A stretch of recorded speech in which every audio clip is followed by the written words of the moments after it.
To say that this year was one of the best ever for the Nintendo Switch is an understatement, since they have released one great game after another. When I saw the trailer for Super Mario Bros. Wonder for the first time, I was stunned. There are many trailers that only show the best that a game has to offer, but then, even if it ends up being a good game, it seems that we became underwhelmed when we realized that we had already seen everything there was to offer in just 3 minutes. However, in this game, the exact opposite happens. To those who say that platformers are in decline, I respond that good platformer games are in decline, since in this one I found my game of the year. I sat down thinking that even though I've only played a few games this year, I've never come across so many that I actually really like. When I played Hi-Fi Rush, I thought it would be my game of the year. Then I played Pikmin 4, surely a game that challenges the logic of creativity in the franchise and beats all the previous ones, at the same time that demystifies the idea that it's just a game for children cannot be beaten. Of course, my most anticipated game of the year was Zelda Tears of the Kingdom, and although it didn't touch me in the same way as Breath of the Wild, I thought the prize would be given when I played it well after its release. It didn't give me the pure fun that Pikmin 4 had given me, but how could I deny all that quality? So I finally decided to play Sea of Stars. It's not my favorite game genre, it was only on my list because it's on Game Pass and because it is from Sabotage Studios, the studio that made one of my favorite games of all time, The Messenger. Sea of Stars was a charming and exciting story combined with mechanics that make turn-based combat very fun and accessible even for those who don't like it like me. Sea of Stars beat Tears of the Kingdom, so how can this be improved? With Super Mario Bros. Wonder. This has to be a mistake. A platformer? A AAA platformer?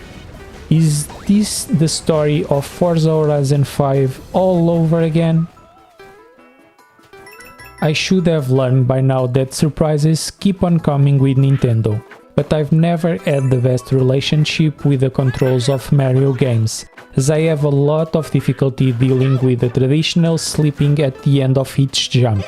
Obviously, it's a matter of habit and skill, but I haven't had the skill for a long time now, and I play so many games that it's not easy for me to create muscle memory for this movement. In Super Mario Bros. Wonder, to my delight, this slide is much more discreet, which allowed me to enjoy much more of what the game had to offer, since during the campaign the focus is on offering the player a diverse and creative experience, not in forcing him to walk around banging with his head against the walls. Although I haven't read any analysis of Mario Wonder, I imagine that the word creativity appears more times than the times we die in Dark Souls. And this happens due to the undeniable inevitability of that fact. In some interviews, Pablo Picasso stated that he tried to fall asleep with a mug with keys in his hand, since, according to him, in that twilight moment between being asleep and still awake, he had the most surreal ideas, the result of a dream partially aware that he was able to remember. In essence, Mario Wonder seems like a posthumous tribute to that postulate. Nobody expects a brilliant story in Mario games, and this one is no exception. We didn't save the Princess Peach this time, but that doesn't matter at all. Bowser has merged with the Flower Kingdom castle, and we are accompanied by Prince Florian to stop him doing things. Bad things. Nobody wants to know really. Over dozens of levels, it is rare to find a repeated idea. Imagine Mario Maker, but with those crazy levels made by Nintendo itself, with the nuance of doing it while riding an unicorn. That's essentially it. The surprise is constant and permanent. And although every player generally knows how to navigate a Mario level, what they do not know is how they have to do it, and a good part of my deaths were due to a mechanic that I didn't expect at the time, and not exactly due to the difficulty that this mechanic brought to the game. Can we transform into an elephant? Of course yes, at this point everyone knows that. Can we shoot bubbles? We can. Can we ride a herd of bison? We can too. Can we use the help of a dragon? We can. Can we be invisible? We can. Can we turn into balls of goo that stick to the walls? Obviously we can. Are there any levels where we have to look for hidden items right in front of us without being able to understand where they are? We can. Can we use musical notes to give musicality to some levels at the same time we can use them to reach points that we wouldn't reach otherwise? Yes. Can the game change perspective, starting to be played in the top-down perspective? It happens, yes, it happens. Can we bullfight giant rocks? As incredible as it may seem, yes, we can. The ideas have no end, or rather, they do, because obviously the game ends, even if not before we discover an area where the really difficult levels are, the ones that make hair grow from our toenails. But that's not yet the piece of resistance of the game, because for me the pinnacle of creativity is the way in which Mario Wonder managed to transform the same level, the same path, into two completely different levels, even using exactly the same path, as long as it doesn't escape as a flower blossom that transforms it, and then what is already original seems to have gone on an LSD trip and unlocks a new idea for a section that would otherwise seem more empty and simplistic. I'm one of those people who thinks that everything that is too much makes me sick, and initially I thought that the different flowers that appear and interact with us throughout the levels would irritate me.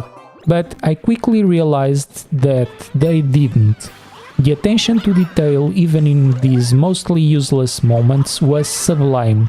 The contextual humor that is often provided to us does not need to exist for the game to be magnificent, but it does exist and adds an even more personal touch to the experience. I think that by now you've realized that I'm not going to make this video very objective, but I would like to leave a word about the game's online functionality. By connecting to the network, we stop playing alone. Granted, I can no longer spoil the game for other players by annoying them, something that an inveterate Rust player like me would inevitably end up by doing. But what we can do is just to help, as we have a period of 5 seconds in which we can revive a player who died, simply by touching him. We can also leave signposts that any player can activate, and once activated they can also use them to be revived, or even better, the smartest players ended up leaving them in key locations that allowed to help you solve some more intricate puzzles. The simple presence of more avatars on the screen is already a huge help, as there are many moments in which it shows hidden paths that at that time become obvious to those looking for them. In fact, playing online makes the Mario Wonder experience much more enriching. There were even players asking me to be friends in the game, something that is very rare to happen. I'm kinda sorry that some people will play this game after the hype goes away and might not be able to experience this like I did now. It is so worth it. If you've reached this point in the video, it's possible that the screen has frozen and you won't be able to get out.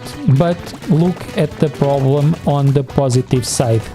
It's virtually impossible to still have any doubts at this point that Mario Wonder is a great game. that shines in a year packed full with great games, even considering that it is from a genre that is usually disregarded in these conversations, a AAA platformer. When the quality, care, attention and affection are there, it doesn't matter what's the game or its genre. Mario Wonder is simply a masterpiece. See you next time, guys. Bye!